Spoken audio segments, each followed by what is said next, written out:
Welcome to Not Milk Never Milk. Subscribe if you're lactose intolerant. You start by confirming prerequisites. Check Android and app versions and note recent updates that might cause instability. First, force stop the app in settings to kill any hung process, then clear the app cache to remove transient data. Once done, reopen the app to test. If it still force closes, restart your device to reset background services and memory.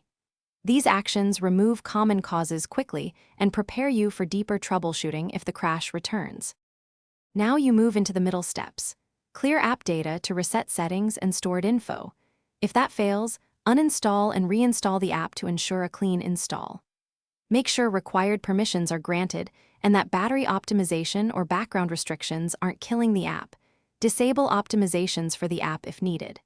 If you can access Logcat or the app's crash report, look for exception names or stack traces to identify a buggy module or resource. This guide's targeted to finish, update system firmware and dependent services like Google Play services, because mismatched components can cause crashes.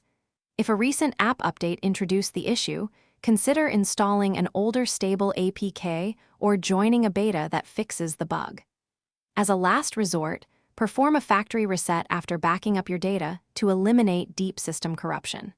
If problems persist, the key troubleshooting tip is to collect crash logs and share them with the developer so they can patch the root cause quickly.